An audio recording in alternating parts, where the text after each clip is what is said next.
So, I went to go see We're the Millers. It stars Jennifer Aniston, Jason Sudeikis, Emma Roberts, and Will Poulter. It's also directed by a man who you've probably never heard of before, Rawson Marshall Thurber. The only thing that he's really done of note has been Dodgeball, a true underdog story, which I thought was pretty funny. Now, he was the writer and the director on that movie, and he's only the director here, but he has a pretty decent sense of comic timing, so hopefully that'll let him pull off a pretty funny movie, but you never know, right? I went into this movie with really low expectations. I don't think I'm terribly out of line in that. I mean, the film has 4 writers attached to it. And while that may work better in comedies than it does in other genres, it's still not really a good sign. And then that combined with the premise, just not something I was really excited to go see. So what you have is Jason Sudeikis plays a lifetime pot dealer who's forced by his boss to smuggle the drug across the border back into the United States. So in order to blend in and sort of pass through customs a little bit better, he puts together a Leave It to Beaver-esque family out of really flawed people. So he picks up the son character pretty easily. It's the kid downstairs who's always hanging around him. He's a real dorky, needy, friendly sort of kid, and it's played by Will Poulter. The daughter, on the other hand, not all that much harder. She's played by Emma Roberts, and she's just the sort of street trash, gutter, runaway kid that's been hanging around in the neighborhood, and she comes along just for some money, pretty much. And of course the wife character is the hard one for him to pick up. She's played by Jennifer Aniston, and she's a stripper who's down on her luck, but really hates his guts.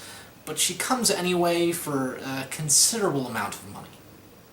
Of course, once you're done with that deeper than expected character setup, you're left with the road trip, which is the real meat of the movie.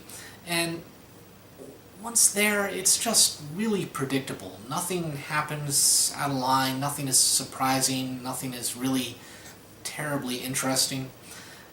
It really exists as a means to give us comic scene after comic scene after comic scene after comic scene, which, it's a comedy, so what did you expect, right?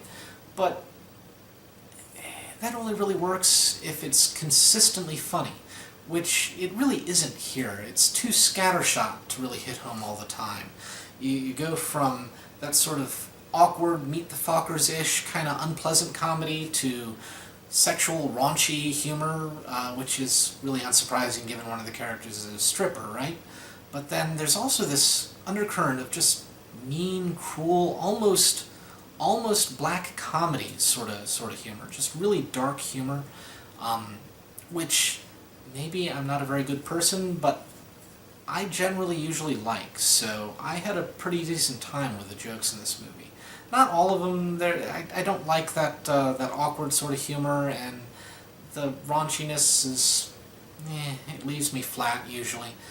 But no, that sort of cynical, dark comedy, man, it gets me every time. It's really funny. Especially when it's presented like it is here, which is to say, with good actors, a decent director, and good comic timing. I mean, even the worst jokes can get a chuckle when you have good actors and good timing, right? Sure, the movie's funny if you like the type of comedy involved, but that doesn't really make it good. That just makes it moderately entertaining at best. Once you strip away all the comedy, there's really nothing there. They try and do some character development, yeah, here and there, but it's really paint by numbers and a bit of a mixed bag at best. That makes it all the more disappointing because they looked like they were really going to try and go somewhere at the beginning, but they didn't, and it just makes me a little sad to see that.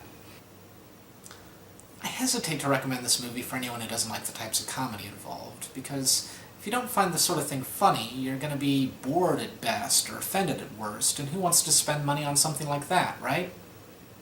Of course, if you do like the types of comedy involved, and you're not looking for anything deep or engaging or challenging, there's far worse movies out there for you, and, you may enjoy this. I certainly did.